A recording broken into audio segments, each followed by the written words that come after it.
There's a document circulating in Washington right now that could redefine American democracy, not through legislation, not through public debate, but through what its authors call the quiet remaking of institutional power. This is Project 2025, a 900-page blueprint for transforming the United States government in ways most citizens can't begin to imagine. What makes this plan different from typical political proposals? 3 words: scope, secrecy, and permanence. While Americans were distracted by pandemic recovery, economic uncertainty, and cultural battles, a network of think tanks and political operatives were drafting what amounts to a constitutional coup, not through violence, but through bureaucratic capture. The document begins with a startling premise. The existing federal bureaucracy represents the single greatest obstacle to meaningful political change. Not foreign adversaries, not economic challenges, the career civil servants who maintain institutional knowledge across administrations. Project 2025's solution? What they euphemistically call the personnel revolution. This revolution involves 4 phases, each more radical than the last. Phase 1. The immediate termination of up to 50,000 career civil servants through reclassification of their positions as political appointments. Phase 2. Replacement of these positions with pre-vetted loyalists from a secret database maintained by the Heritage Foundation and allied groups. Phase 3. The systematic dismantling of existing checks and balances within agencies. Phase 4. What they term the final consolidation. Perhaps most alarming is Appendix B, Legal Strategies for Overcoming Resistance. This section details how to bypass Senate confirmations using obscure statutes, how to invoke national security provisions to shield appointments from scrutiny, and how to utilize acting positions to maintain control regardless of electoral outcomes. One passage chillingly notes, the goal is to create conditions where any future administration finds reversal functionally impossible. The plan's economic provisions reveal equally radical ambitions. Buried in Section 7 is a proposal to automatically sunset all regulations every 5 years unless explicitly renewed, a move that would create permanent instability in everything from environmental protections to workplace safety. Another clause calls for the mass outsourcing of government functions to private contractors with ideological alignment. On national security, Project 2025 proposes nothing short of a revolution. The intelligence community would be restructured to eliminate what the document calls institutional resistance to political direction. The FBI would be broken into regional offices with direct White House oversight. Military promotions would require political vetting at flag officer levels.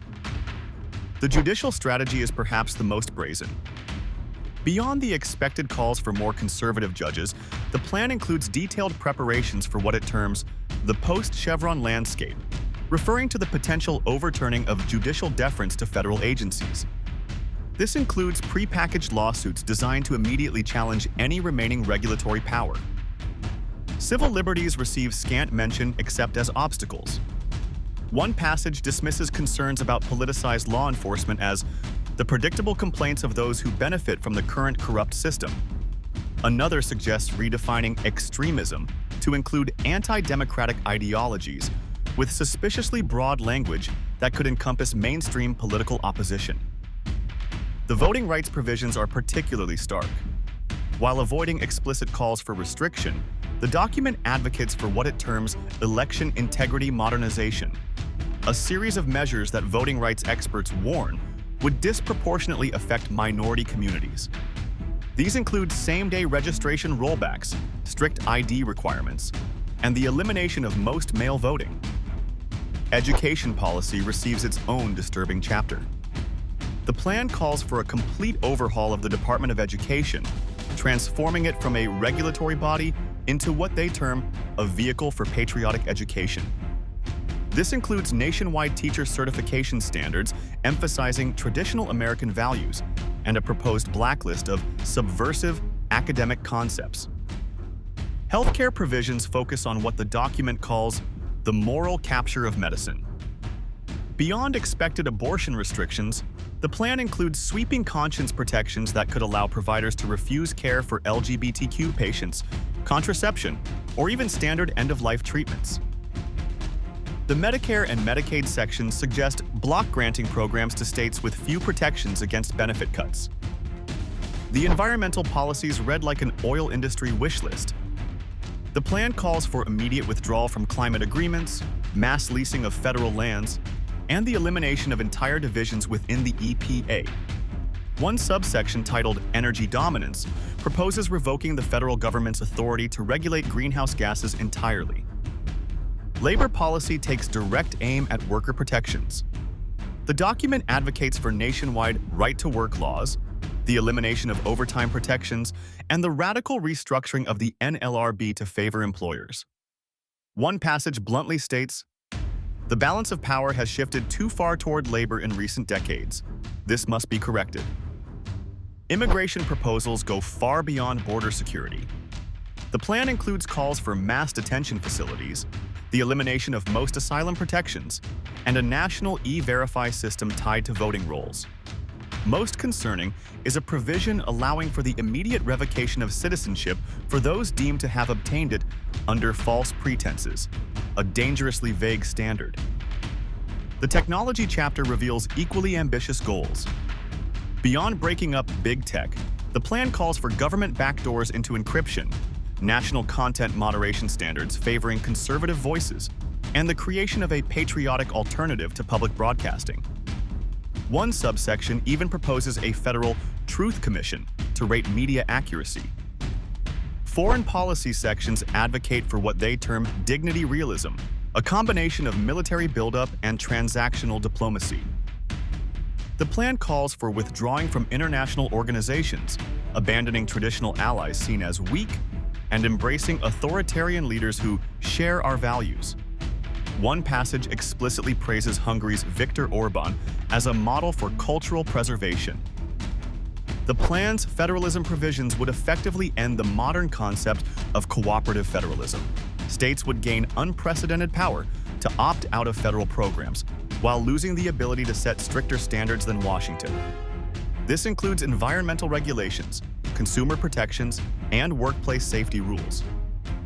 Implementation timelines reveal the plan's audacity. Many provisions are designed to take effect immediately through executive orders pre-written and waiting for signature.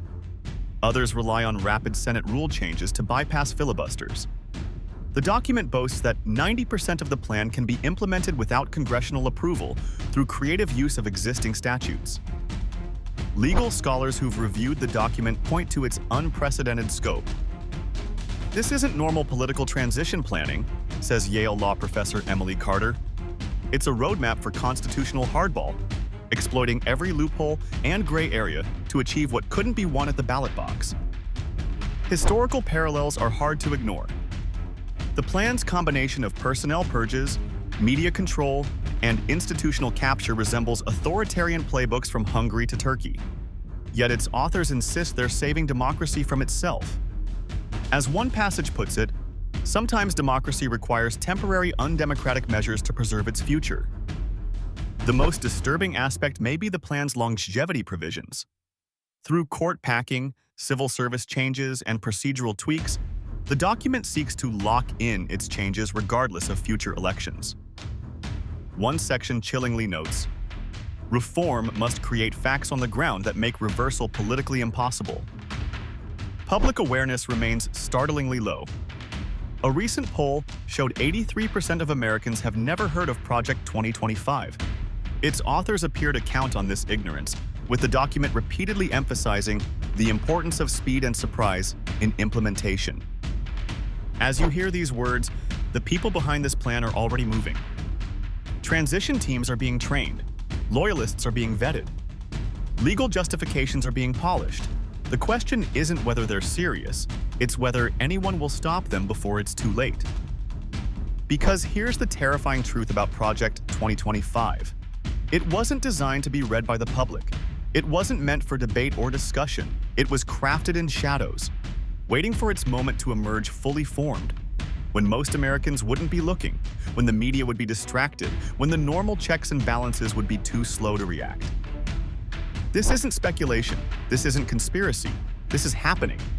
The only question left is, what are you going to do about it? If this investigation opened your eyes, I need you to do 3 things right now. First, hit that like button. Algorithms control what people see, and every like pushes this truth to more Americans. Second, subscribe. This isn't the last you'll hear about Project 2025, and you need to be prepared for what's coming next. Third, share this with everyone you know, not just like-minded friends. Share it with that uncle who thinks you're overreacting, that coworker who doesn't follow politics, that neighbor who says both sides are the same. They're counting on your silence. They're relying on your distraction. Don't give them what they want, like subscribe, share, then open your eyes, because the takeover has already begun.